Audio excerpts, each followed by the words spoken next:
एक ऐसे स्कूल से जहां बच्चों को शिक्षा देने के नाम पर ठगी के व्यापार को सिखाया जा रहा है। बच्चों को लालच दिया जाता है, 3 छात्र लाओ और पैसे कमाओ। ठगी की ये पाठशाला खरगोन जिले में चलाई जा रही है।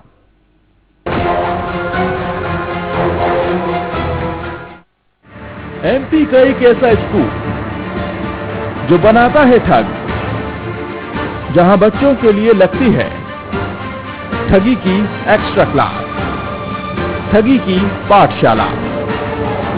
यह है खरगोन का प्रियदर्शनी स्कूल। यहां बच्चों को कंप्यूटर का महारथी बनाया जा रहा है, लेकिन कैसे?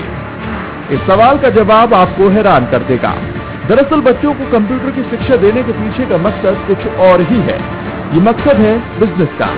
जी हां, शिक्षा की आड़ में स्कूल प्रबंधन बच्चों से बिजनेस करवा रहा है, वो भी ऐसा बिजनेस जो ठगी का बिजनेस है। जैसे कि मैं मेरी नई गाड़ी लेके गया था, तो वहाँ पर जो काउंसलिंग होती है बच्चों की, वहाँ पर मेरे को बुलाया गया था कि जाकर बोल दे कि वहाँ पर ये गाड़ी मैंने इस सिस्टम से अचीव की है। ये झूठ बोलना पड़ता है। वहाँ पे बहुत सारों ने ये झूठ बोला है और वहाँ पर यही सिखाया जाता है कि बच्चों को किस तरह झांसे में लिया जाए। हमको एजुकेशन का बताया जा रहा है, लेकिन एजुकेशन तो कुछ करवाते नहीं है, बाकी बच्चों को जोड़ने का बताते रहते हैं। मतलब 3 छात्र को जोड़ो, 3 छात्र की ज्वाइनिंग करवाओ, जिससे आपको 1500 का चेक मिलेगा।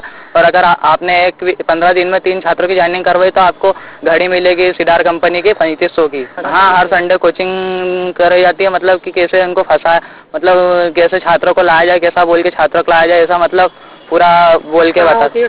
ये ट्रेनिंग है प्रियदर्शनी स्कूल में। ये हकीकत है प्रियदर्शनी स्कूल में बच्चों को दी जा रही शिक्षा की। हफ्ते के 6 दिन बच्चों को कंप्यूटर के बारे में पढ़ाया जाता है और 7वें दिन यानी रविवार को एक एक्स्ट्रा क्लास लगाई जाती है, जिसमें बच्चों को लालच दिया जाता है। बच्चों के सामने प्रस्ताव रखा जाता है कि अगर वो 3 और छात्रों को लेकर आते हैं तो उन्हें 1500 रुपए का चेक दिया जाएगा। इसके लिए बच्चों पर दबाव बनाने के साथ ही झूठ बोलने के लिए भी मजबूर किया जाता है। हालांकि ये मामला पुलिस के पास पहुंच चुका है। जी, उन्होंने उसकी जांच में से पूरा पता चलेगा ना। जांच में दिया जो जांच में रखा गया है, जांच की जो शिकायत की है उसकी जांच की जाएगी। जांच के बाद जो कार्रवाई होगी उचित कार्रवाई की जाएगी। तो पहले मामले की जांच और फिर कार्रवाई। पुलिस ने तो ये बात साफ कर दी, लेकिन जब मामले की जानकारी जिला शिक्षा अधिकारी को दी गई तो एक और हैरान कर देने वाली बात सामने आई।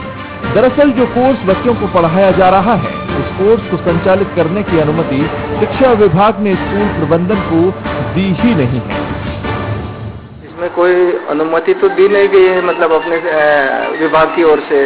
उनको तो यही है कि अपनी अपनी कक्षाएं चलाएं, जितनी उनको अनुमति दी गई है, जितने उनको मान्यता दी गई, वो उसी कोर्सों को चलाएं और वही चलाएं। अगर मान लो कोई तीसरा व्यक्ति आकर वहां पर किसी और कोचिंग चलाता है तो उसको चलाने की अनुमति देने वाले की गलती है और वो उसके ऊपर भी कार्रवाई होगी, और जो चलाता है उसके ऊपर भी कार्रवाई होगी।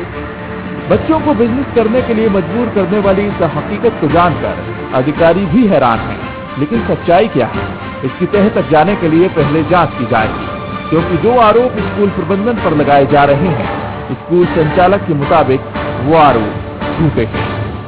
वो सब आरोप निराधार हैं और वो अगर उन्होंने मेरे यहाँ पर कंप्यूटर लैंग्वेज सीखने के लिए APLL में फॉर्म भरा था और उसकी परीक्षा देने वो उनको सूचना भी दी गई थी, पर वो परीक्षा देने नहीं आए और वो अभी भी अगर अगली परीक्षा देना चाहते हैं तो उनका लिए रास्ता खुला है। लेकिन ये पेपरबाजी करना या थाने पे जाके आरोप लगाना गलत है।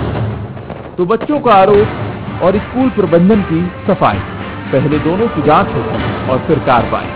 यानी फिलहाल मामला जांच परत का हुआ है और इसके बाद ही सामने आएगा ठगी की पाठशाला का पूरा सच। फरीद शेख, बंसल न्यूज, खरगोन।